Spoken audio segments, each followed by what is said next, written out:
He followed the whistling into the cornfield. He told himself it was wind in the stalks, nothing more. But the sound had shape, and it carried a tune the way a bottle carries a ship. It rose up from the edge of the north field just before midnight, thin and certain, 3 notes first, then a run, then a pause, that felt like a person making room for breath. The night in Story County, Iowa, was the kind that makes a kitchen window into a mirror. He stood with one hand on the sill, the other around a chipped mug, and the whistling kept at it, unafraid to be heard. Before we begin, tell me where you're listening from and what time is it there? This was late September 2015. The day had been warm, sky rinsed clean after a brief storm, gravel roads drying into their usual rattle. The farm sat 1.5 miles south of Nevada, east of the Skunk River, where it hooks like a lazy elbow. The corn had gone that heavy, dull gold that means the grain is ready and the husks are sick of holding on. In the house, the bedside clock down the hall said 11:52. On the porch, a moth bumped the bulb, reconsidered, bumped again. Merritt Dow listened and felt his scalp move, the way skin does when a memory gets up and looks at you. He had heard whistling most of his life, but not like this. His father had been a whistler when he repaired the sickle bar, when he checked the tension on the auger belts. His grandfather, too, walking the rows with a plug of tobacco and a tune older than the tractor. Merritt could place a tune by county if you gave him a night and a jar of iced tea. This one, though it didn't belong to any porch or station wagon, it had the small brightness of a fairground and the old soul of a hymn, mixed wrong on purpose and still somehow right. He set the mug down, pulled on his boots without bothering with the laces, and stepped into the porch light.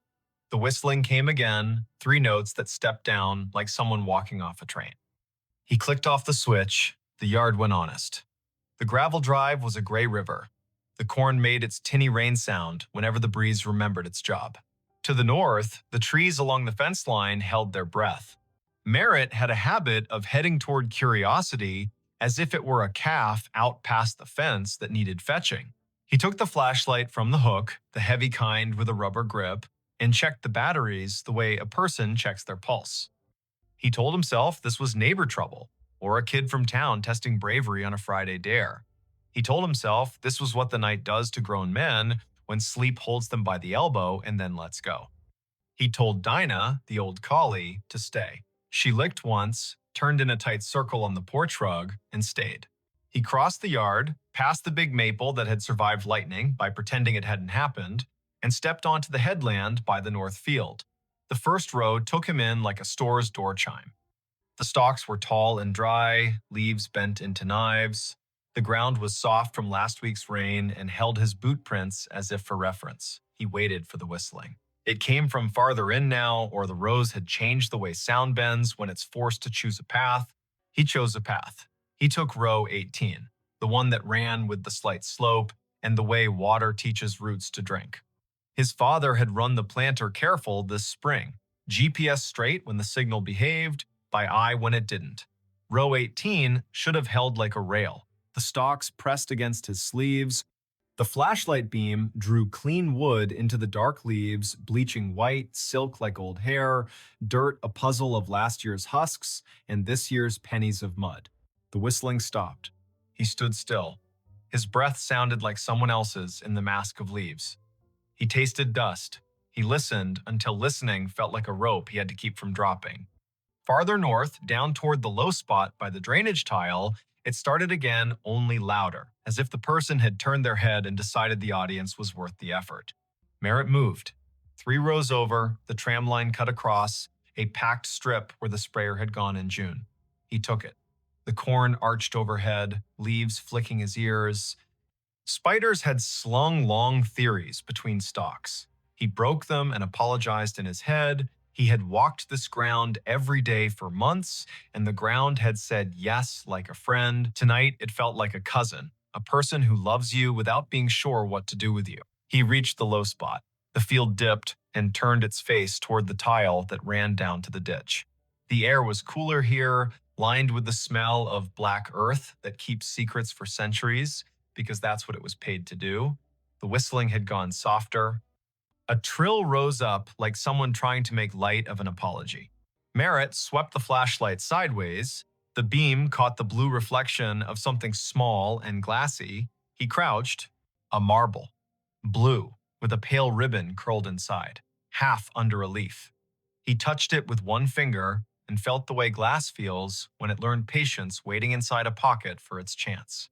He stood, and the beam hit another, green this time, lodged at the foot of a stalk. He put them both in his shirt pocket without thinking which pocket meant past and which meant present. "Hello," he said. The field appreciated the effort, if the small answering hush meant anything. He wasn't the kind of man who called out names into a place that did not have names to call back. He was the kind of man who waited and then took one more step, the way you do with cattle that have decided the gate is optional. He took one more step. The ground had a memory.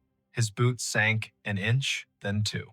He pulled up. The mud let go with a sound like a low laugh. The beam found a scuff in the soil that wasn't his.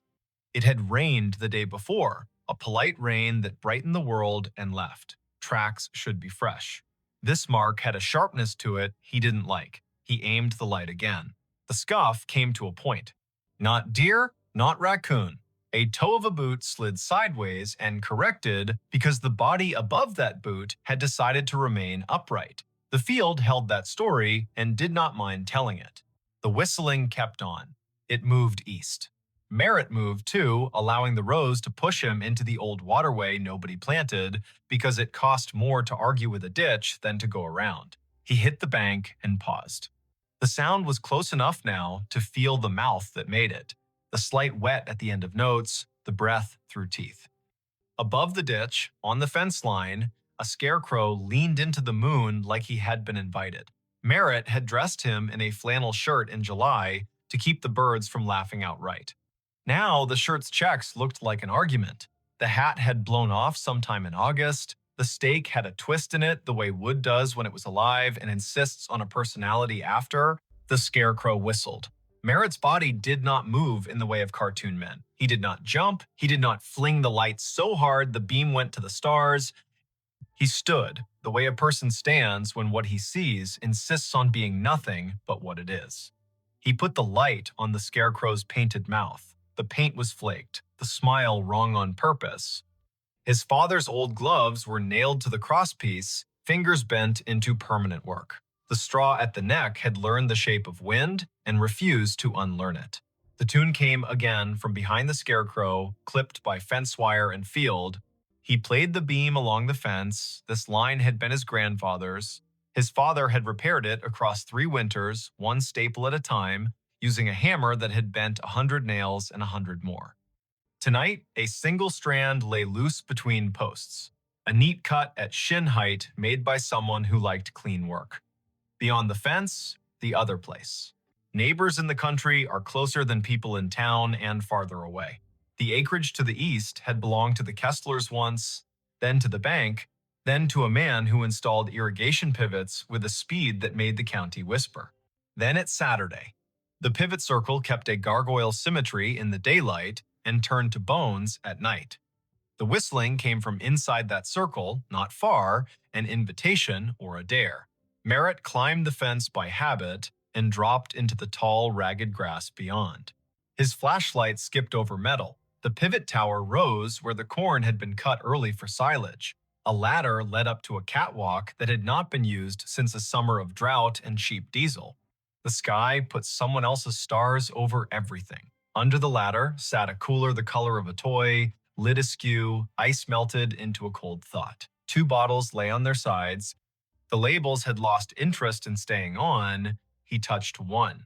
The glass was warm, warmer than the air deserved. He called out again, a different word this time. "Friend." The whistling answered with the same run of notes. He followed the sound around the base of the pivot. His light found cobs gnawed down to the spindle by raccoons with principle. He found a folding chair with only 3 of its 4 screws willing. He found a playing card gone into the dirt, face down forever. He did not find a person. The corn from the other side rustled, a polite cough. He turned. A taller shadow leaned out from where 2 rows had been pushed apart. The flashlight found denim, boots, the hem of a coat cut square. A hand. The skin had the tint of rural men, year-round, sun-washed, wind-scoured. The fingers were long and still. The hand did not wave. "Evening," Merritt said. He stepped closer. The shadow stepped back. The hand slid into the rose, as if hiding from a photograph. The whistling receded down an aisle of stalks, clean and straight as a hallway. He went after it. Later, he would say he never chose to follow, and he would not count that as a lie. The rose insisted. The sound invited. The night did what it always does when a person leaves a safe light and enters a place built to fit bodies only one at a time.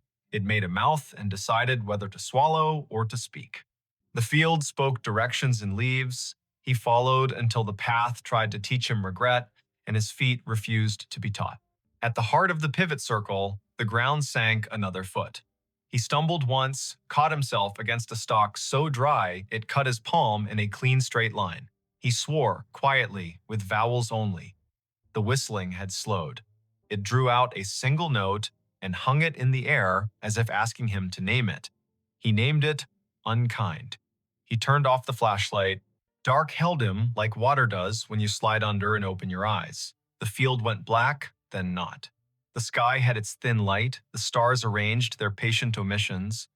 The rows were no longer alleyways, exactly. They were sentences. A breeze moved through and added commas. He stepped forward into a word, then another. The whistling stopped. He waited. He could hear the pivot tower creak, a metal thought adjusting. A truck moved way off on County 18, 3 miles at least. Tires with thick voices, a man's radio too loud in the cab because the night drives its price down for everyone. He waited until the waiting was its own problem. He reached for the flashlight. The beam hit denim again. Close. A shoulder. He yanked the light up and met a face. It was not a face he knew from today. It might have been a face from a photograph under glass at the county fair, past names, eyes poured in. The hat was the wrong cut for now and the right cut for when hats were more than hats.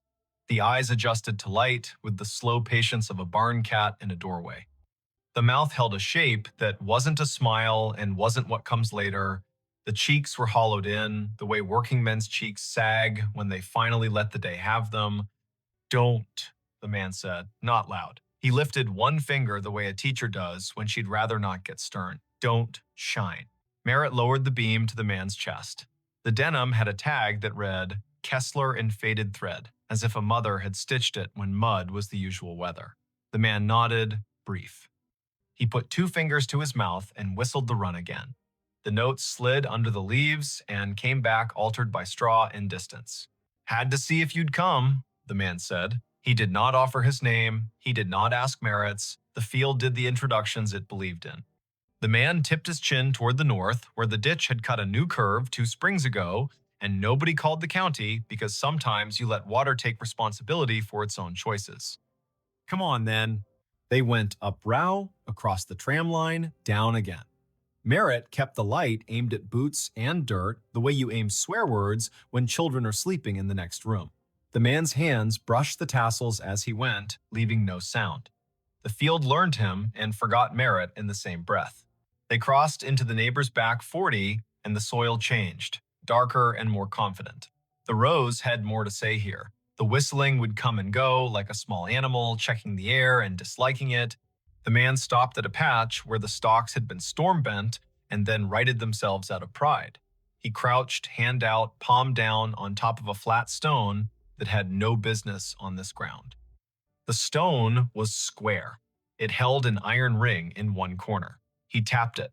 The sound returned like a jar lid. "Used to be a storm door," he said. "For the root cellar. They built the house up there." He flicked his eyes toward where the stars thinned and the silhouette of a ruined chimney picked its teeth on the horizon. "Tornado took it in 54, you know that." Merritt nodded. He had heard the story. The county leaned on that year. It changed the way people believe in roofs. 3 days after, the man said, setting his palm to the stone like a pledge, "My brother thought he heard whistling here. We believed him because he was the kind of boy who told the truth, even when it meant he had to walk back and fix something. He followed it. Everybody followed it. Men with boots and women with cakes and ropes and tubs and a feeling of the back of their necks being breathed on. We pulled the stone up, we brought lanterns. It goes under like a snake down there. The cellar does. We didn't find anyone. No boy, no breath, just apples rolling because that's what they do when people die. Things keep their job anyway. We closed it back up. Weather put a shoulder on it. And now, he stopped. The whistling came, this time from under their feet. It rose up through the stone like a trick, thin and mean and a little proud, a tune that went square, then wandered off the edge. The iron ring shook against its socket with a burr. Merritt felt the hair along his forearms ask for a vote. Now, the man said, it calls people here when it's time. He put his hand on the ring. I'm tired of it calling people here who are not me. He lifted. It did not rise much. The hinge had rusted itself into religion. The man looked at Merritt, not pleading, exactly, not persuading. He looked like a person offering you the end of a sentence the world has been running too long. Merritt set the flashlight down on its base and got his fingers under the corner. The stone was heavy-hearted, more weight than mass, the kind of weight that comes from being asked to hold back a story. They lifted together. It rose an inch, then two. It settled on a ridge of broken brick. The smell answered before the dark did. Apples, old and bitter, work that had gone on without supervision. Cold earth that had kept promises by crushing them. A draft moved across Merritt's knuckles. It took his body down a list to be sure each part remembered what stand means. The whistling ran up inside the gap and out. It had volume now. It wished it had a throat. It would have stopped if someone had blessed the night right then and said, go on to sleep. No one blessed the night. Merritt and the man held the stone a second longer, then eased it down onto a stick propped like a tired knee. The gap held. The dark inside threw itself at their eyes and bounced back, patient. They did not aim the flashlight in, the man would not have it, and Merritt knew enough to trust someone who belonged to a place this much. They listened instead. The whistling ran its tune twice, then twice again, and each time the final note sagged, as if asking someone to let it lie. Why me? Merritt asked. He wasn't offended by the question. He wanted a reason that could wear a hat. You were the one who heard it honest, the man said. You stayed at the edge of your field as long as you could and still came. Some men run because they want a story to tell about themselves. You came because you wanted to know who to go fetch. Merritt shoved down the part of himself that softened at that. He bent, slid his hand into the gap until his fingertips touched the dirt at the lip. It was cool, the way a basement never loses January. He searched by hand, careful for glass, nothing but pebbles and the slow grind of last century's lessons. The whistling faltered. It shortened itself and became 3 notes, those 3 notes he had heard at the kitchen window, the 3 his father had bent into the radio between ballgame innings, the 3 his grandfather had used to call a dog that never needed calling. He withdrew his hand and stood. The man had his head down, listening as if his bones were the receiving equipment. He began to hum, not the tune, but a harmony low and uninsistent. The whistling slowed. The cellar air came up wetter than before, fouled for a second by something like breath, and then clean. The whistling stopped. They waited a full minute, then another. Merritt counted, slow as if a child in a tent had asked him to promise monsters were on vacation. The ground under the stone was a fact again. The man let his harmony stop, the notes settling like a bird on a line, and then choosing not to stay. He knelt and pulled the stick, and the stone met its ledge with a sound like a chest closing. Sometimes, the man said into the calm, it wanted an argument. Sometimes it wanted somebody from back then to say his name and make a promise. It wanted a mother crying on the dirt. It wanted men with rope because rope makes everyone feel helpful. Not tonight. Tonight you came and you didn't carry any of that. You just listened harder than the field wants you to. That's enough. They stood together in the rows until the night got bored with them and went to do what the night does in other places.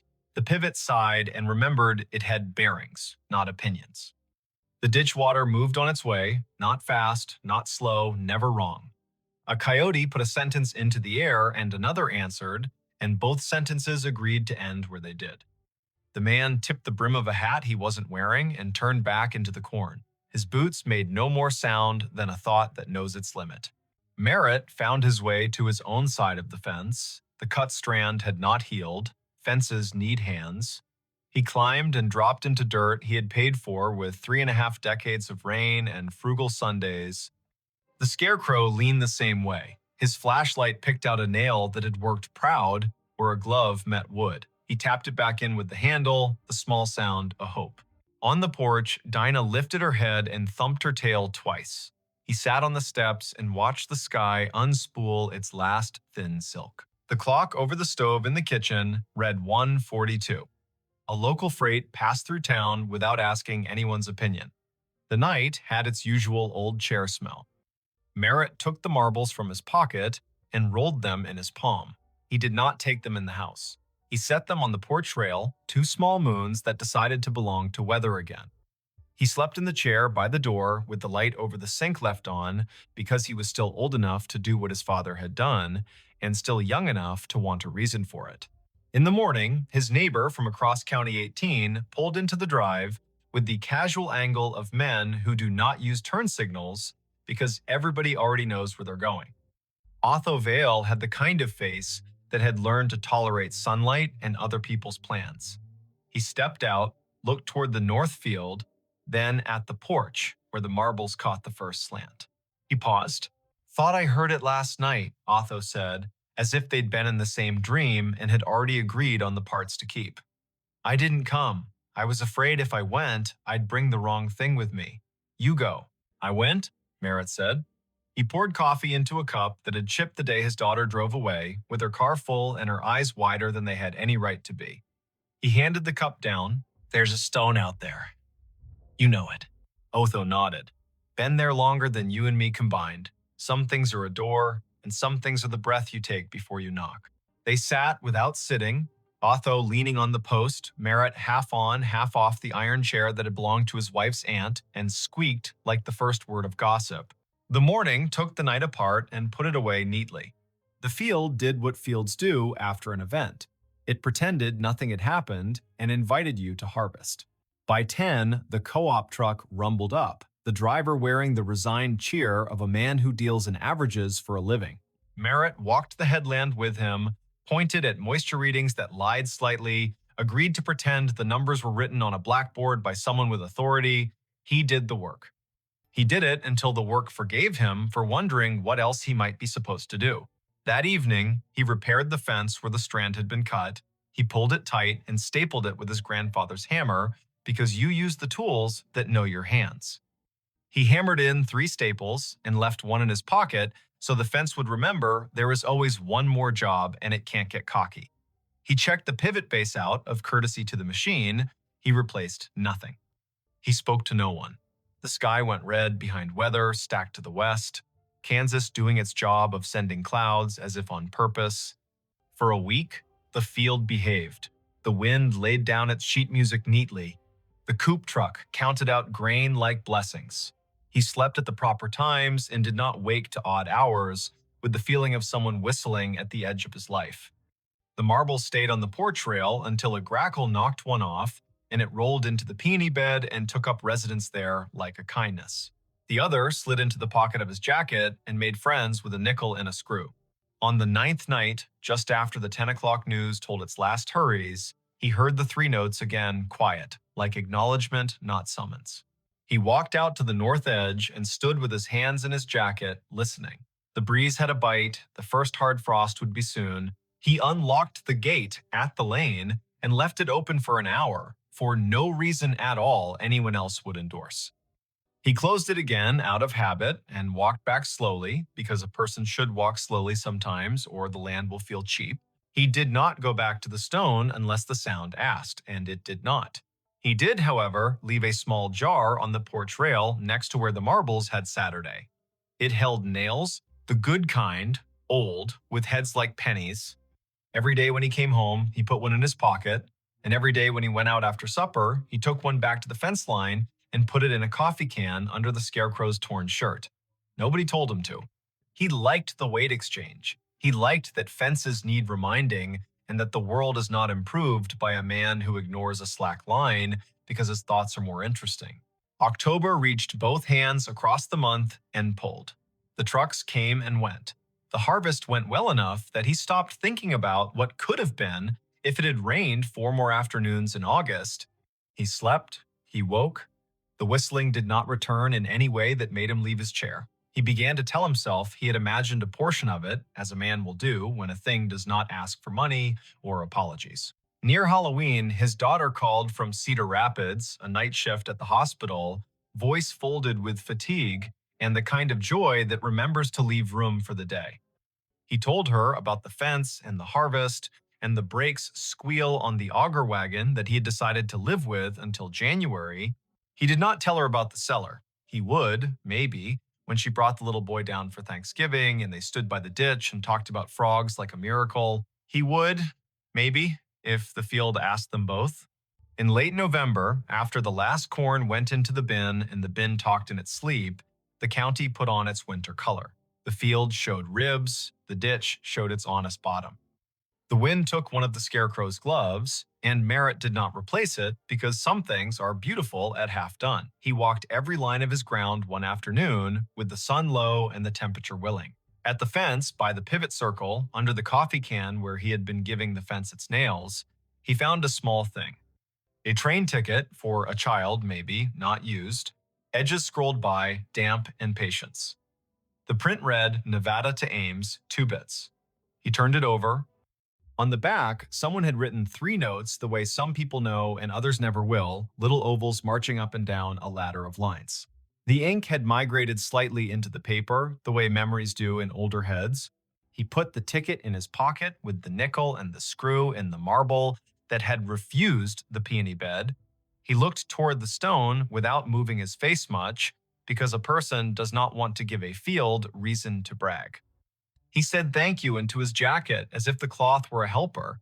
He walked home. Winter did what it does. It scoured the county down to the essentials. It made the roads into suggestions and the kitchen into a chapel.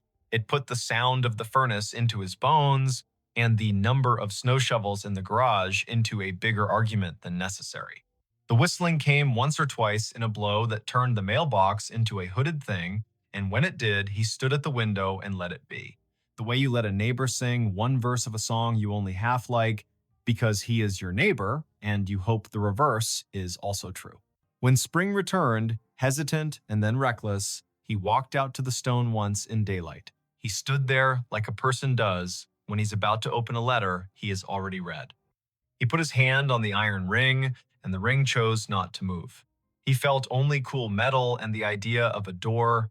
He said the name of the boy he thought must have once practiced whistling there, not loud, not soft.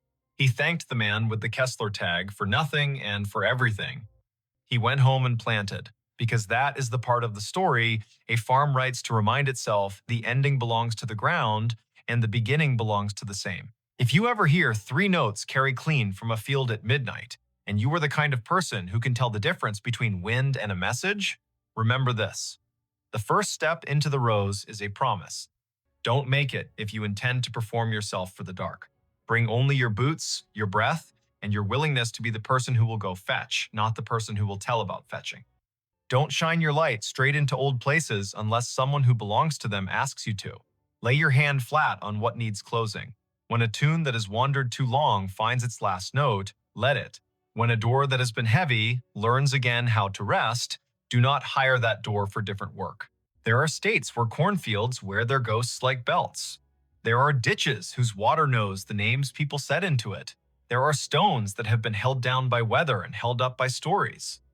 There are men who can whistle and men who cannot, and both kinds do well if they listen. And sometimes, in a county that owes as much to wind as to family, a man with a flashlight and an old dog asleep on the porch will follow a tune into the rose and come back, having left something that doesn't need his hands anymore. When he sits down again, the chair will squeak in the key the field prefers. The kitchen clock will softly argue with the refrigerator about seconds. The night will soften him on its slow wheel. The next day, someone will wave on County 18 without lifting a hand, and the answer will come back exactly right. And somewhere beyond the line where 2 quarters meet under a fence, a stone will find it easier to be a stone because 2 men lifted it once, together, and then set it down the way the land asked. A hiker found a phone recording. The last minute He found the phone just before dusk on a switchback above Blue Lake in the San Juan Mountains of southwest Colorado.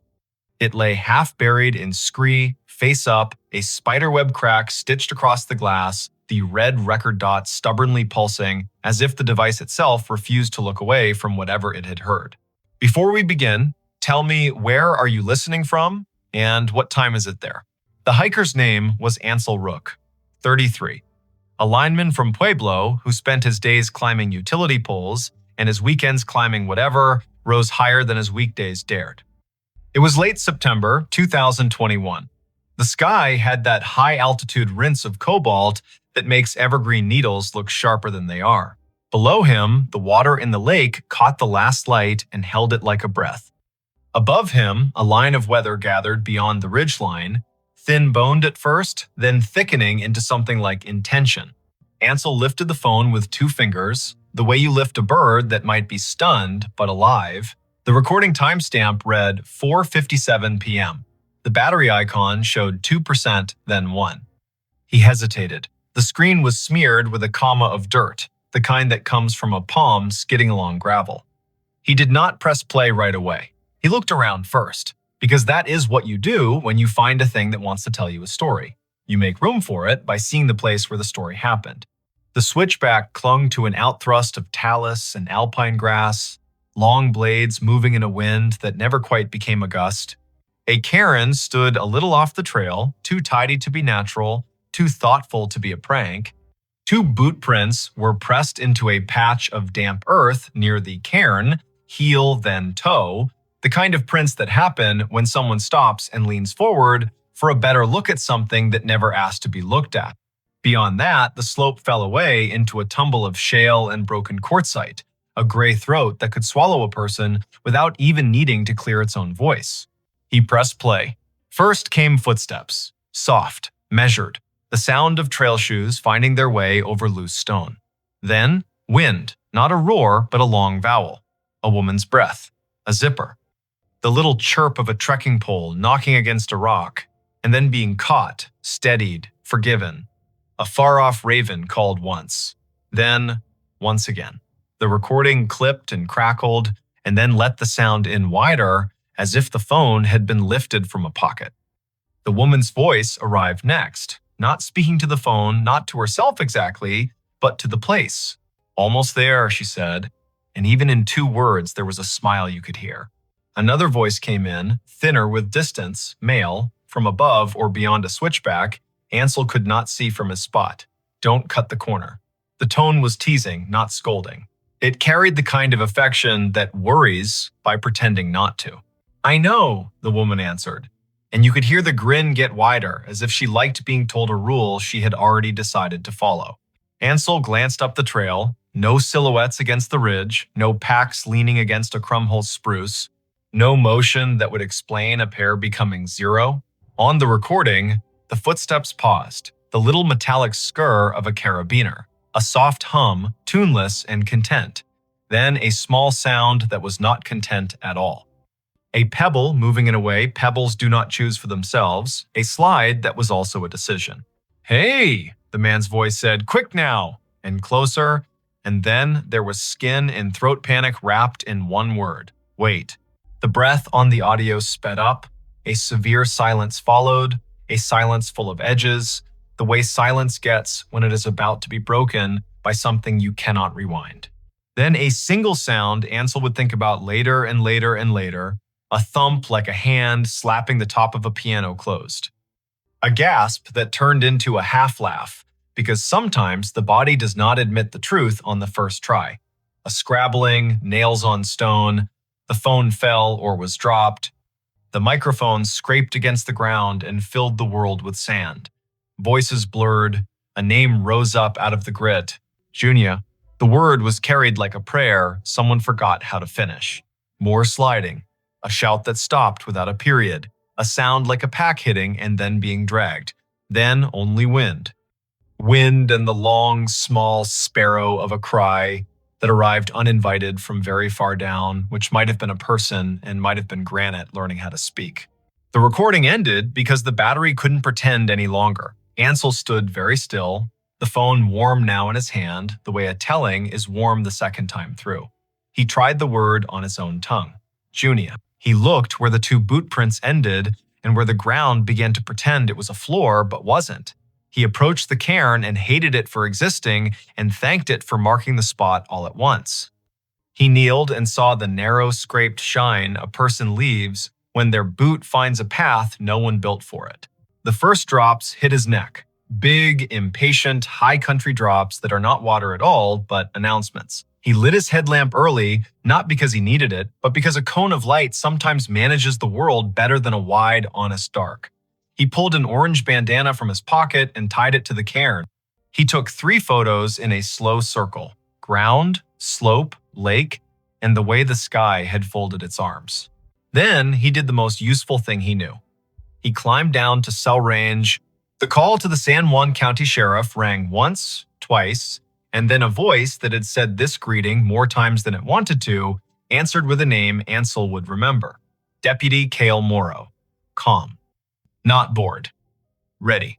Ansel described it carefully. Coordinates from his handheld GPS, the audio, the voices, the shape the trail made where it almost shook hands with the slope and then thought better of it, the bandana, the weather, rumored by the sky. Stay off the fall line, Morrow said. Get back to Timberline if you can and wait for search and rescue to reach you. Do not go after anyone you cannot see. He breathed in a way that made the phone sound like a lung. We've had a call about a late return from the Blue Lake Spur today. Your timing is not unlucky. It is the clock we were already watching. Ansel did as he was told. He descended to the last stand of wind-shaved spruce and waited, the kind of waiting that hums through bone. He could hear the storm organize itself on the ridge.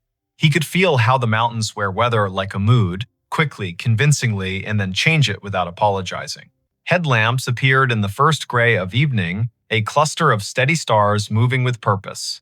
4 figures and a 5th slighter one moving with the confidence of a person who knows where the rocks are even when the rocks won't tell you.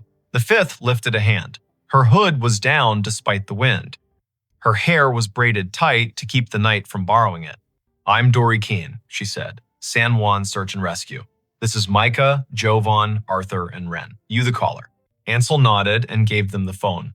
Dory turned the volume up and held the device near her ear, head bent, eyes closing in that way people have when they magnify one sense by dimming the rest. The others listened too, the small team suddenly one organism. When the man said wait, their spines stilled. When the name rose, Dory's mouth pressed flat, not cold, not warm. Deciding. She handed the phone back and pointed. Show me. They climbed in a line, the kind of line that knows which stones you can trust and which pretend to be trustworthy. The cairn found them. The bandana shivered in its small way. Dory crouched, laid 2 fingers on the scraped shine, and read it the way some people read Braille, asking for permission first. She looked down the slope, her eyes adjusted to a grammar Ansel did not speak. We anchor here, she said. 2 down to the first ledge, 2 on belay, Wren with me at the lip. You, Ansel Rook, you stay with Wren. If I tell you to move left, you move left. He swallowed, which tasted like metal, and nodded. The first thunder spoke. Not near, not far. The polite cousin of a threat, rope hissed through gloves. Metal clinked with the bright sound mountain metal makes, a sound that knows at least 3 languages and prefers the most precise. Dory called down softly and answered herself when the wind was too busy to carry voices back up. 30 minutes grows very large when you cannot spend it on your own terms. The storm ignored them and then considered them and then walked away to another valley. The sky tried on a paler blue for a minute to see if it fit. Ansel watched a chipmunk watch them with the same fascination he felt. The animal had the kind of confidence that comes from being very good at running from everything. A shout made of 2 syllables rose from below, triumphant and careful at once. Got one? Dory closed her eyes for just long enough to speak without words to whatever listens up there. Then she called back. Name. Micah's voice floated up, thinner than it should have been. Junia. Alive. The sound inside Ansel's chest became something he had not realized he was holding back. He breathed it out in one steady line and leaned both palms into the earth, because you should always touch what keeps you from falling. They worked then. A litter arrived in pieces on shoulders and came together like an idea that had been there all along. Hands did what hands should do when someone needs to be lifted from one kind of gravity into another. They spoke to the person on the ledge in short lines, the way you speak to a horse you love and do not want to spook. Junia, we have you. Junia, do you feel this? Junia, breathe in when I count to 3. We're moving on, nowhere but up. Rain made a sentence across the slope and then erased it again. The wind forgot itself and then remembered. A raven rode the air as if it had invented it. Ansel saw her when they came over the lip. She had the look of someone who had been negotiating with Stone and won, but did not yet dare to celebrate. Mid-30s maybe, hair the color of straw left in the sun, eyes that wanted to close and would not. Blood dried in a tidy line along her left temple. The right knee of her hiking pants was torn, and beneath it, angry purple began to write its name. A bracelet made of 2 woven cords circled her wrist, one blue, one green. The blue was frayed as if teeth had once worried it during a long night. She looked at Ansel first, not because of anything he had done, but because his face was the closest one when the world came back into focus. Her voice was rough from cold and prayer. Did you hear it? Did you hear me call him? He did not know who him was, and it did not matter. Yes, he said, as if yes were a kind of bandage. We heard you. We came. They moved her in the neat, practiced way people move someone who is more precious than anything else in the room. The rope line looked like music from a distance. The lightning threatened to tune its instruments and then decided not to play. The litter found the shadow of the pines and then the steeper shadow of the trail through meadow. 2 miles became an hour. The trail had arrived with the small surprise a finish line always carries. A white truck from the county waited, engine narrating its own faithfulness. A paramedic named Orrin Hux set hands on Junia with the kind of competence that makes even pain look smaller around the edges. He asked her name to ask her other things. Junia Ridge, she said. 35. From Albuquerque. Came up yesterday. Intended to camp. Yes, I was with someone. He was up the switchback. It was our second turn around the lake. That's his phone. She watched Ansel put the device into Orrin's outstretched palm and then closed her eyes because the world was too heavy to carry all the way open. Orrin asked the question that had to be asked. Where is he? Junia shook her head once, a small, broken metronome. I don't know. I slipped. He yelled. I caught the ledge. I don't know. Dory stood with her back to the truck and looked up at the ridge. Even from the trailhead, she could read the day along the stone. She spoke into the radio with the language that belongs to people who need updates to be short and full, second subject unaccounted, male voice on recovered audio, last known above Blue Lake Switchback 2, weather marginal, lightning east. Request second team from Telluride side if available, plus 1 dog on dawn, copy. It was full dark when the second team arrived. Headlamps stitched the slope like fireflies, convinced they were surgeons. The dog named Pallas, coat black as a charcoal drawing that had learned to move, took the scent from a hat Junia had kept tucked under her hip belt. The dog read the ground like an old friend's letter. Up to the cairn, left where the trail pretends it is a suggestion. Down 3 shelves of stone, some people would call cliffs, and other people would call arguments. Then the animal stopped, sat, whined once, and put its chin on its paws. They found nothing that night. Not nothing in that cruel sense, but nothing you could put your hands on and say this belongs to him. No pack, no trekking pole, no hat.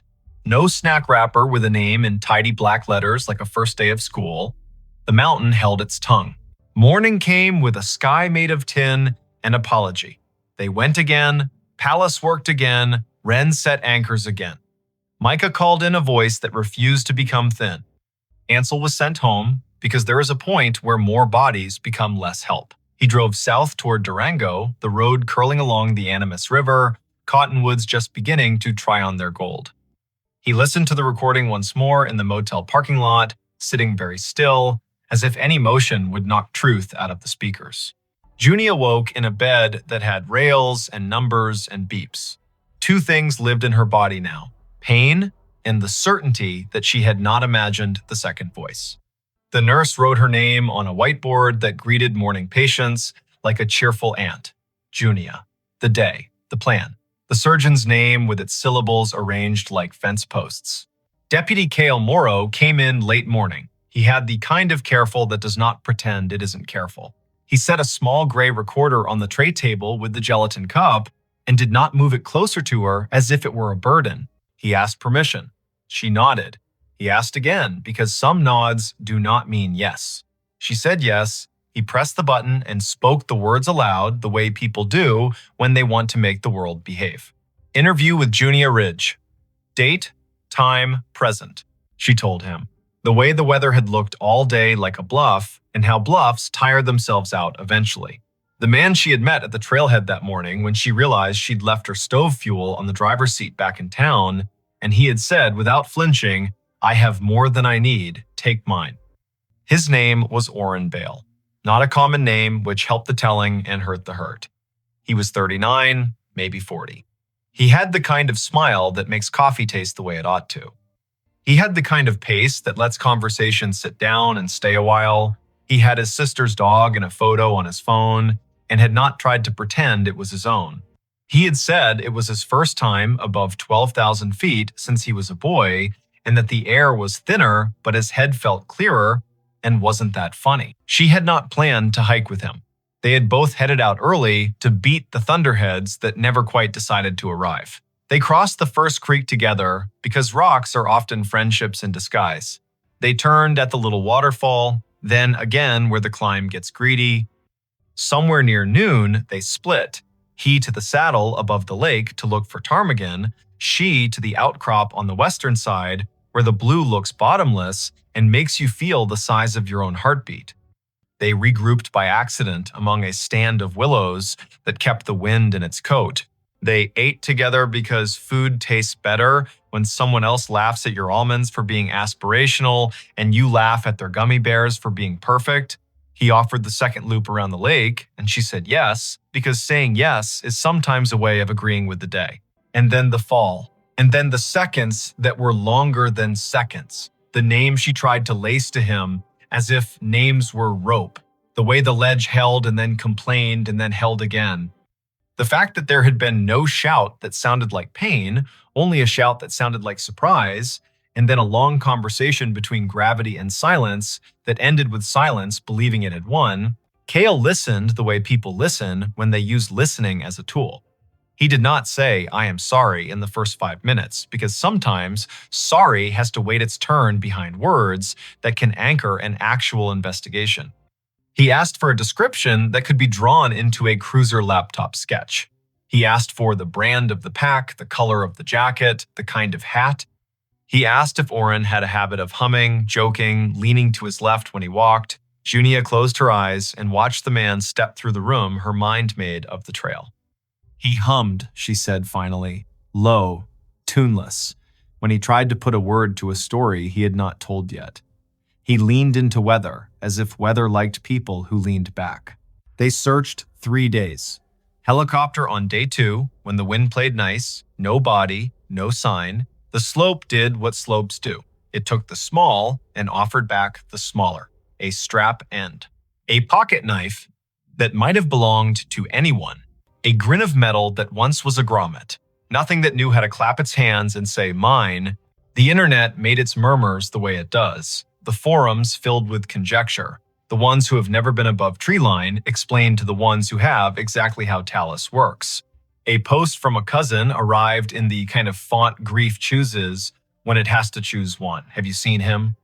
Another from a person who knew a person who might have known him and wrote that he was the kind of man who never took the last donut. A stranger said, why was she with him at all, as if who walks beside you guarantees you a ladder back down. Dory Keene did not read the forums. She read the mountain. On day 4, she told Cale in a voice that allowed both compassion and math that if the slope had decided to keep him, it likely would continue to keep him until snow learned what it wanted to do and then taught them in spring. Cale nodded, his jaw set lazy and hard, the way the river sets a stone down and then decides where it lives. Junia went home to Albuquerque with stitches like commas along her hairline and a knee wrapped in instructions. She slept 4 nights without the part of sleep that heals. On the 5th night, she dreamed of blue water that did not know it was cold, and a voice saying, "Wait," in a tone of gentle impatience, as if wait were a surprise party she would like if she would just stop walking long enough to see the lights. Come on. Ansel went back to work. Pulls. Wire. The logic of circuits. He found himself stopping on the shoulders of county roads to watch clouds interrogate a ridge and answer themselves with rain. He listened to the recording once more, then deleted it because a voice should be treated like a person's glove. Pick it up only if it is yours or if the person who wore it has asked you to hand it back. The snow came in late October, the way it comes in the San Juans, when it decides to be industrious. It buried the slope's grammar, it set down the season like a book a child might not be ready for. Thanksgiving arrived with a turkey that somebody had to carve whether they wanted to or not. December wrote its short letters, and January forgot to put a return address on anything. In early June of the next year, when the snowpack loosened its jaw, 2 things happened on the same day. At 11:19 in the morning, a pair of hikers from Montrose came down from the saddle above Blue Lake early because the sun had made everything overconfident and the heat on the rock had learned to be a lie. They paused near the outthrust of Talus, where a cairn had once worn an orange bandana and now wore nothing but its own small pride. A zipper glinted among the stones. The zipper was attached to a jacket the color of fog. The jacket was wrapped around the idea of a man. They did what the poster in the ranger station says to do when a finding stops being a finding and becomes a person. Mark the spot. Note the time. Back away in the exact steps you made arriving. Carry more silence than usually carry. Call. The second thing that happened at 1:27 in the afternoon occurred in a backyard in Albuquerque where the cottonwood shed its soft snow over a patch of lawn that wanted more water than the city wanted to give it. Junia's phone chimed. She looked down, thinking it would be the alert she still had not turned off for the county updates. Instead, there was a text from a number she had written down on a napkin and saved on purpose. It said only this: "We found him. Dory." Junia sat on the back steps and watched 3 ants perform a task more complicated than any she had been assigned that week. She did not cry because they had prepared her politely not to expect this. She did not smile because smiling was a verb her face had not practiced with that sentence. She pressed call and heard a voice that wore dust and care. Dory told her what could be told on a phone and promised the rest would be told face to face, because some tellings don't belong to towers and waves. A week later, Junia drove north, past Espanola, where the signs know 2 languages, past Abiquiu, where the river looks like it can't help but gather light, over the state line, that is a thought and a mile marker and a map all at once, into the San Juans, where the air remembers your first name and uses it. Dory met her at the small office with the big map and 2 chairs that had learned to carry tired people. Cale was there too. He set a folder on the table and did not open it until her hands rested on her knees, the way you rest a cup on a saucer. "We recovered Mr. Bale," he said, and the word recovered did not feel like anything except exactly itself. 2 hikers saw the jacket. He left the trail at the switchback, slipped on the lip, and fell more than 30 feet to a shelf. The shelf kept him for winter. He likely died on impact. No signs of anything except the mountain doing what mountains do when you ask them to hold a human being. The autopsy says the thing autopsies say when physics chooses the verbs. She asked the question that had been living in her since the voice said, "Wait, did he speak after I slipped?" We can't say, Cale said. And then because the truth deserved a little mercy, he added, "The shelf where we found him was below your ledge, not above it." Which means his voice on the recording was in the seconds before you both stopped standing and started falling. After that, he would have been below you. If you don't remember hearing him then, that is your brain giving you a gift it knew you could not buy for yourself yet. Dory laid something on the table wrapped in a brown paper lunch bag. "We think this is yours," she said. "We found it lodged in a crack just above where you came to rest. It had become part of the mountain, but it was stubborn in a way that listened." Junia unwrapped the thing, the bracelet from her wrist. The blue and green cords had become one-color winter makes. The frayed end had been burnt to keep the braid from unraveling and then worn down again by time. She turned it in her hand, thumb finding the place where the weave had learned her skin and made it a home. "He gave me this at the trailhead," she said. "He said he made 2 of them when he decided to stop drinking 3 years ago. He kept the green, he wore it under his watch. He gave me the blue because I said I had stopped apologizing for being careful the year before, and he laughed and said, 'That sounds like a thing worth marking.' We only knew each other a handful of hours. And yet," she closed her fingers, then opened them again. "Ansel Rook sent me the audio file. Did you know that? He asked if it would help. I said yes before I knew the answer. It did not help, and it did. Both are true." They stood later at the trailhead. The mountains looked less like authorities and more like the long, patient elders they are. A breeze moved through the spruce in a way that would be mistaken for whispering if you were the kind of person who liked to be mistaken that way. Junia closed her eyes and saw the shelf she had not seen. She said his name once out loud and not loud, the syllables answered by not answering at all. They buried Orrin Bale in a small cemetery behind a church that had learned to be ecumenical because the weather didn't care which god you favored. His sister came with the dog whose photo he had shown. She spoke without paper, which meant her mouth borrowed words from the heart, and the heart forgave the mouth for not being tidier. Junia stood 2 rows back and pressed her fingers into the bracelet and found she did not have to press very hard to feel the world answer. Ansel did not come to the service because attendance is sometimes not the right way to honor a stranger you helped. He drove a route that took him past a ridgeline and paused in the pullout that locals use because it's theirs. He left his truck idling. He rolled the window down. A meadowlark said something with conviction and melody. He answered, "I hear you," and meant it. As summer leaned hard into itself, tourists thinned the trails with their curiosity and filled the cafes with their hunger. The blue of Blue Lake looked less like an opinion and more like proof. Dory kept her team on the same frequency, even on days when no one needed rescuing, because habit saves more lives than heroics. Cale kept notches in his days for the kind of paperwork no show has ever made look interesting. It was work. It mattered that it was work. Years later, in a living room in Santa Fe, Junia would set a phone on a table between 2 mugs and play the last minute for a friend who asked very gently to hear it. The friend would listen with eyes open because some listenings deserve witness. In that small recording lived a hill, a sky, a woman, a man, a word made of 4 letters in air, and a sort of silence you learned to share with people you trust. When it ended, they would sit still long enough that the room would remember they were there and offer them back their voices. "What do you make of it?" the friend would ask, not to argue, just to let the world have one more chance to tell her what it thinks it is. "That he said wait," Junia would answer, and meant it kindly. "That I said almost there, and meant it with all my heart. That the mountain was not a villain and not a friend. That the cliff listened and then did what cliffs do. That the phone fell the way a witness sometimes falls and still did its job. That people who did not know me put a rope on and let me become part of their workday. That the second voice is a place in my head now where something can live without having to die again."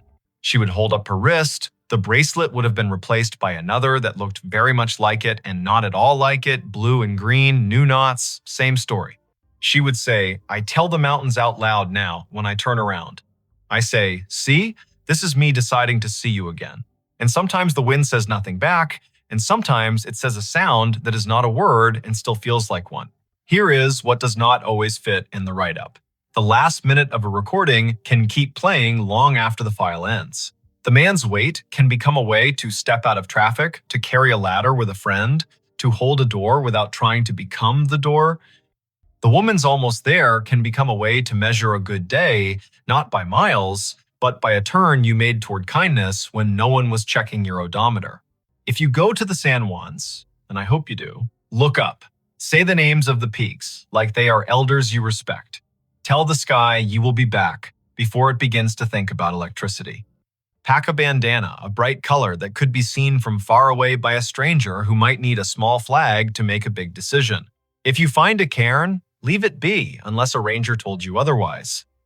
If you find a phone, do what Ansel did. Press play only after you have looked around. Then, if you must, listen. Hear the footsteps, the wind, the breath, the word that might be a prayer and might be a joke and might be both. Decide carefully what you will do with the minute you have been given. It will be late somewhere by the time you finish this. It will be early somewhere else. The country is wide and the mountains are quiet, and the phones we carry don't always know when to stop telling the truth. If tonight you hear the wind make a sound that asks you to wait, take one step back from the edge and put your hand on your own shoulder the way a good friend would. If tomorrow your trail offers you a second loop, say yes or no out loud so the day can hear you and keep its promise not to argue. And if the last minute ever finds you the way it found Ansel, at the exact space where listening became a kind of work, let your voice be the one that says, "We hear you, we're coming, then come." The 911 call that kept connecting after the funeral. They buried the phone with him because his mother asked them to. It had been his tool and his diary, the way people keep their whole lives in their pocket now. And in the week between the collision and the service, she said quietly at the kitchen table that she wanted him to have it.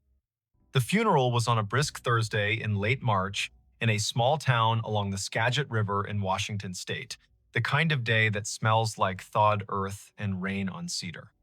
2 days later, at 2:18 in the morning, the county's emergency line lit up with his number, and the call connected as cleanly as if he were standing outside the dispatch center with a brand new signal. Before we begin, tell me, where are you listening from and what time is it there? Keely March was the dispatcher on the board that night. 36. A decade of night shifts wrapped around her bones like a habit she didn't try to quit. She knew the sound of every ringtone the county used, and 3, it no longer trusted. She had trained herself to keep breath, even if a voice said, "There is a gun," or the faraway way people say, "I think I'm dying." She kept a knitted cardigan on the back of her chair and 2 photos on the shelf above the console. Her mother standing in front of Diablo Lake with her hair trying to fly away, and a Polaroid of a skinny boy with a chipped front tooth and a smile that looked like a dare. The boy was her younger brother, Finn, 28 in the photo, forever 28 by the time the town paper ran his name above the fold. The collision had been a week before spring turned a corner. Late at a 4-way stop out by the county line, an empty log truck rolling too fast through a fog that made taillights smear into red ribbons. Finn drove a dented Civic with a cracked dashboard and an air freshener shaped like a salmon that had long since given up its scent. He worked night stocking feed at the co-op and mornings on his old guitar, composing pieces called things like Wet Pavement and The First Chanterelle. When the deputy knocked on Keely's door just after dawn that Friday, the word sister felt like a ladder that someone had kicked away. They buried him with the phone on a Tuesday afternoon because the ground needed a day after the last hard freeze. Keely held the thing in her palm before they closed the lid. Old, black, the screen spidered, and the case pocked with drops of white paint from the time they redid the kitchen. She turned it face down, as if giving it privacy inside that last small room, and she did not cry in that second. She saved the crying for the night in her car outside the Safeway lot when the radio played a song he used to send her links to, saying, "Listen to the way the kick drum makes the air behave." So when the board flashed with his number at 2:18 in the morning, when the screen read Finn March Mobile, when the console showed the tower on the hill by bird's view, grabbing his call like a father grabs a child's hand crossing a street, there was a half second where Keely didn't breathe at all. Then she did exactly what training says. She pressed the line open, put her voice in the place it knows, and said calmly, 911, what is your emergency? Silence, which is not always empty. The air bedded itself in her ear. She heard distance, a kind of wet rush the river makes when it is thinking about snowmelt. Under that, a click like someone setting a mug on tile. Her eyes went to the automatic location information and found nothing helpful. The software threw up a circle that could have been half the county. The handset beeped as if someone on the other end had put a thumb over the microphone and removed it. Then a sound arrived that she did not mistake, a short, soft, breathy laugh. The exact one a brother makes when he cannot help but find something funny, even in a room where the air belongs to grief. Keely's free hand had already found the little rosary of buttons around enter that she wore down with steady use. Her thumb wanted the panic of someone else. She kept it from that. She tried again. Can you talk to me? If you can't talk, tap once for yes, twice for no. If you are hurt, I need you to stay on the line. We are here with you. A small sound like wind through fur limbs rode the connection, then static, thin as a hair. The call timer hit 19 seconds, 21, 27. She probed the network with a key command. The number at the top of the screen did not lie, it was his. She sent a ping. The triangle on her map twitched half an inch and then flattened, embarrassed to have moved. The night supervisor, a stout woman named MrBall, who kept cough drops in a coffee mug painted with trout, wheeled her chair closer without rolling over Keely's headset cord. You good. It's his, Keely said, and felt foolish because the board already told them both. She tapped a line into the event note. Caller number displays as deceased subject. Open line, faint audio, possible misdeal from unknown handset, possible pocket dial from transferred number. Because the systems need this kind of vocabulary, even when the body wants to type a prayer. The line stayed. The river sound rose and fell with the patience of a thing that had been working since the first melt in these hills. Twice the click. At 42 seconds, a voice so faint that her headphones might have invented it if she hadn't known the exact way it shaped vowels. A whisper before the word, the way he did when he wanted to speak quietly but his breath didn't know the trick yet. Key, he said. Then static erased whatever came next. She did what you do. You keep the line alive and you start the search without pretending you can command the search's heart. She thumbed a hot button that rang the on-call deputy cruising past Lyman. She opened the text box to the Fire District volunteers and wrote a plain message. Open line 911 from cell belonging to Finn March. Please stage at South Skagit Highway and mile marker 12. Listen for any audible cues. She sent it. She kept her voice in that pocket where calm is a bridge other people can cross. If you can hear me, Finn, give me anything, tap, breath, song, whatever you want. I'm here. I've got you. At 1 minute and 9 seconds, the line disconnected itself with the flat little goodbye that handsets make when they are tired of holding grief. MrBall squeezed Keely's shoulder. Not hard, just where the muscle under the blade flinches when you ask it to admit it's a muscle. Phones glitch, she said. The way you say a thing because you care about the person you are saying it to, not because the sentence is enough. It might be a number that got reassigned too fast. Or a voicemail we don't understand, or the system hiccuping. Eat your granola bar, drink your water. Keely nodded. She typed. She called the carrier and reached a support tech whose voice was young and far away and trying very hard to be the right kind of helpful. He put her on hold while he consulted screens and a script. He came back with words that felt like pebbles. The phone was deactivated the day after the funeral. The SIM wasn't live. The number was in a 30-day limbo before being returned to the pool. No activity on the account, no pings, no nothings. He suggested, gently, that older consoles misreport. She thanked him with the flat politeness you give a person who has done their job thoroughly and still left you in the same room.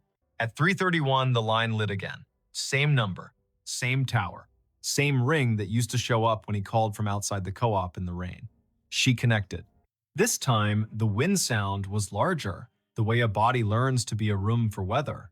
She said his name. She said her name, because sometimes that helps even with the living. The whisper arrived again, under a breath that made her think of the cold.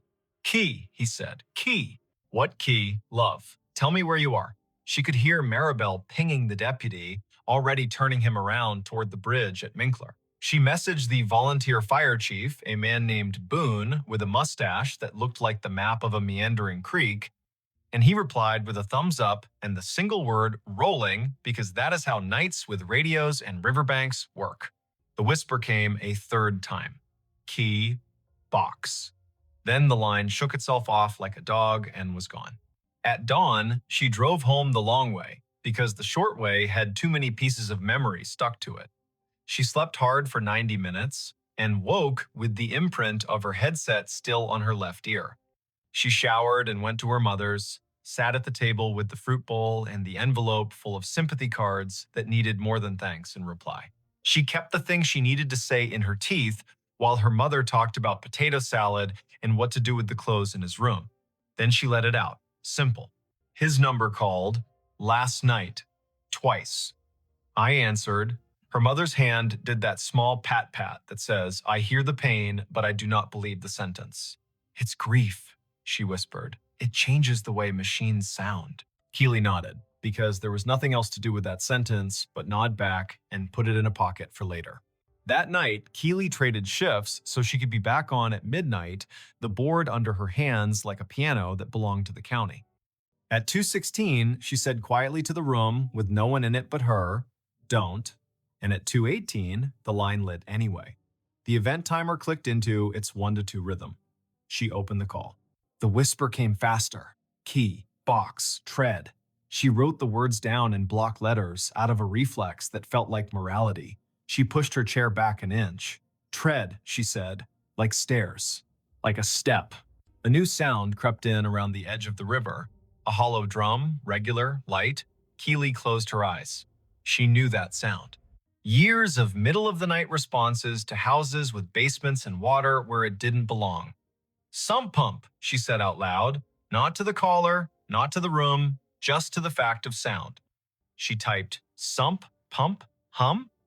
Then another word arrived under the hum, not from the line, but from inside her own head, wearing the voice of the skinny boy in the Polaroid. Take the old key from the coffee can, sis, the one with the brass coin stuck to it. Box under the stair, third tread up, like we did when the lights went out in storms. She stood before she meant to.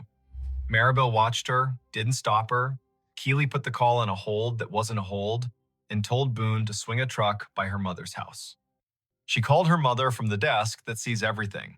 Don't be afraid, she said. I'm sending the volunteers to check the basement. Just wait for them. Don't go down alone. Her mother didn't ask why, which is one thing grief teaches. People you love get to make requests without explanation for a while. Boone's rig rolled up with its lights quiet. The volunteers went headfirst into that smell. Every Northwest basement owns bleach and wet and the memory of potatoes stored during years when the family didn't trust the store. Keely stayed on the line with the open nothing, her voice splinted into calm by a profession that forbids hysteria. The pump clicked. The whisper breathed once more and said a word she wasn't ready for. Sorry. Then, softly, don't be mad. Boone's voice arrived on the radio like a chair scraping back. Found it, he said, under the third tread. You want me to read you the note, or you want me to bring it to you? Read, she said, because whatever was going to happen to her lungs if she waited wasn't worth the poetry of paper in hand. Boone read slow, the way you read a recipe from a grandmother's hand. It's written on the back of a co-op receipt. It says, key tape to this in case. Safe deposit at Skagit State. There's a note inside for Key. Don't tell Mom what bank it is because she'll go without you. Tell her to wait. Also, okay, sorry about the dent in your bumper. That last part's got a smile face drawn like a potato. Something in Keely that had been standing on one leg for a week put its foot down. She let out a laugh that wasn't a laugh and wasn't anything else her mother would have recognized over the old landline if she'd been listening. She wrote the words down because the act made them legally alive. The line in her ear hissed a little, as if pleased. Then it went quiet. Morning brought a restless sun and the sort of legal tasks people think the dead should have trained us for. She drove her mother to the bank with the safe deposit vault and the ancient pen on a chain. She presented the letter that the funeral director had told her to keep in her purse. They signed a paper. They went into the room with the little booths. The banker slid the box out and put it down like a ceremony. Inside was a small green notebook with his handwriting, which had always leaned like a boy sitting cross-legged on a sidewalk. For Keely, it said on the first page. Next to it, a business envelope with her mother's name. There was a key on a ring shaped like a mountain that belonged to the old Subaru they used to share, and a folded paper that turned out to be a draft of a song he would never record because the bridge wouldn't come no matter how he tricked it. There was also a receipt for a storage unit in town that she'd asked him about once, and he'd shrugged and said tools while his eyes looked at a point behind her shoulder. He had written her a letter that began with two jokes whose laughter had expired, and then got to the part that made her lever open a whole new drawer in herself. "I know you'll be the one who makes sense of this stuff if anything happens," he wrote. I know I'm not supposed to say if anything happens like I can see it, but I think about it when I'm out by mile 12 in fog and the log trucks don't think they need me to exist. He told her where to find things and how to say certain facts to their mother in a sequence that would hurt less. He wrote a sentence that came from the middle of his lungs: "Don't carry what isn't yours." He signed his name so fast, the last letter looked like a dog's tail. She held the little book while her mother read her envelope. Her mother's face did a new thing, an arrangement Keely hadn't known it could do. She realized, not for the first time, that grief makes a gallery of your expressions, and you have to decide which ones are worth hanging. That night, Keely took herself off the schedule, even though the county hates it when you do that with no notice. She made tea the way their grandmother did, steeped until the spoon stood up if you let it. She sat at the kitchen table with Finn's notebook and a pencil for the words she needed to lay next to his. She wrote the dates like you have to say them out loud, late March, 2021, because numbers felt like bad company. She made a list because doing is a language the body trusts. At 2:18, the phone on the wall rang, the old landline they had kept for storms because cell service sulks here when the rain gets personal. She lifted it with the same hand she used to place IVs when she thought she'd be a nurse. She said hello the way you say hello into a hotel room when you think someone might be in the shower, polite and ready to apologize. "Open line," said the part of her that had trained for too long to rest, but it wasn't the emergency board. It was her mother's cousin from Bellingham, voice carrying prayer under its vowels. Keely felt the absurd laugh again and let it go this time. Not tonight, she thought to the air where a river sometimes lived.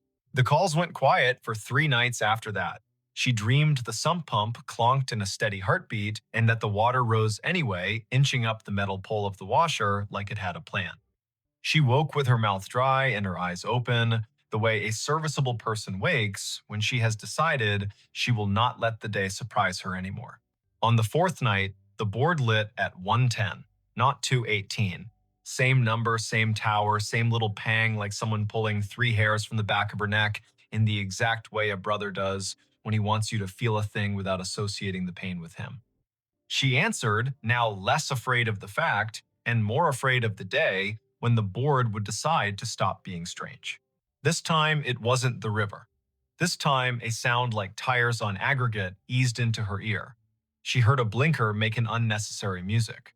She heard a rumble her body recognized as the mile-long freight that climbs the grade toward concrete and can be heard everywhere when clouds lay a lid over the valley. She said his name. The whisper didn't come. Instead, a voice she didn't know.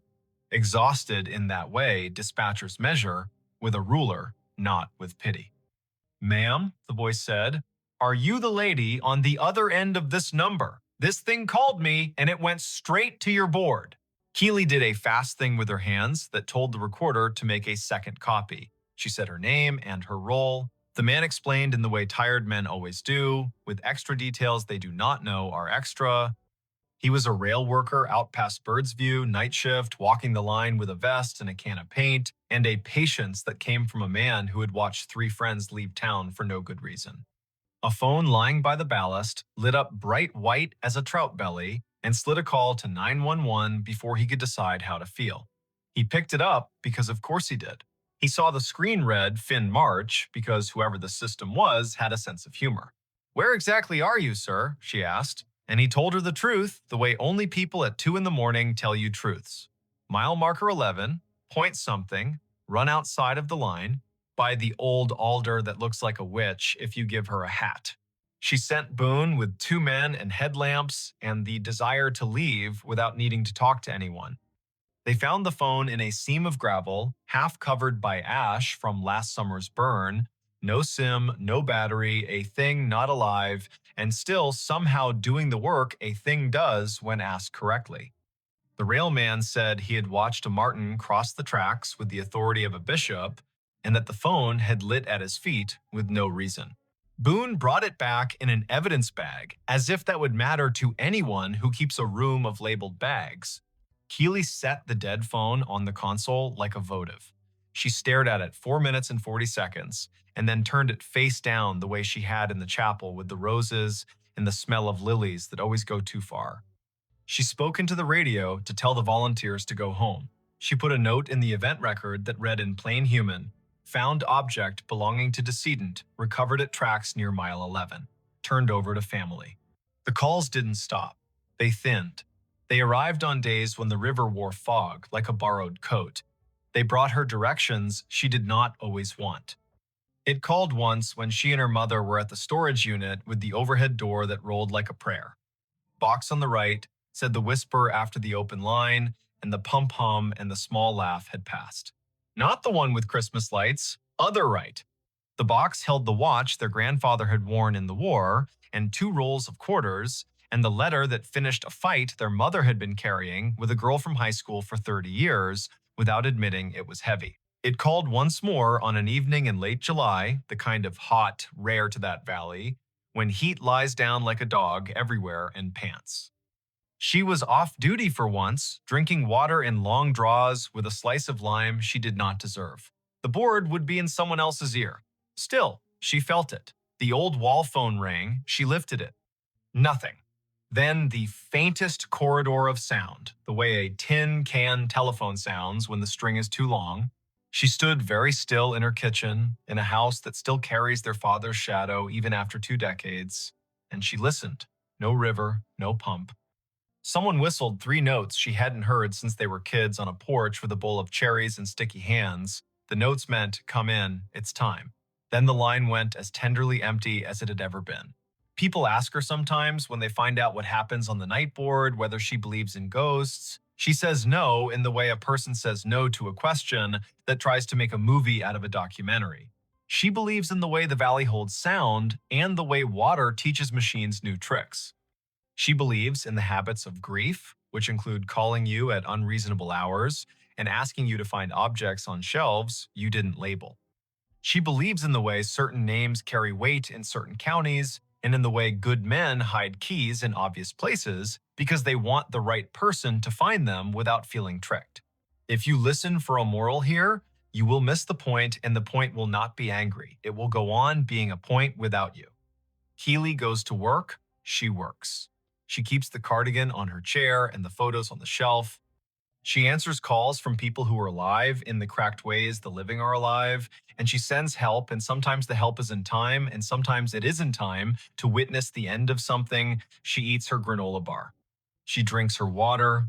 She drives home the long way if the short way tells a story too loudly.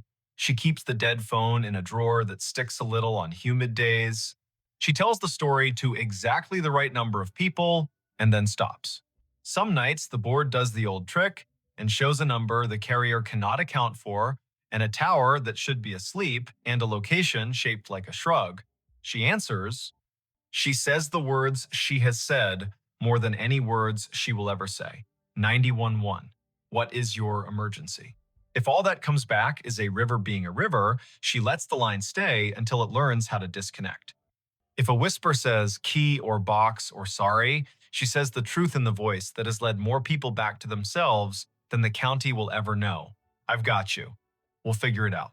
When she passes the graveyard on her way to the early shift now and then, she rolls the window down and checks whether the air smells like cut grass and stone or like lilies someone should have watered more recently. She does not say his name out loud there because she knows better. She says it in the car when the freight rolls through the valley and makes the whole county feel like a chest resonating under a singer's hand. She says it in the basement when the pump kicks on and the house remembers last winter.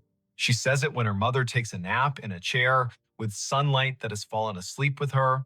And sometimes, when the hills fold the night just right and the board glows a color she cannot forget, the call connects after midnight and after the end of a song and after the last note of a life that learned to close drawers.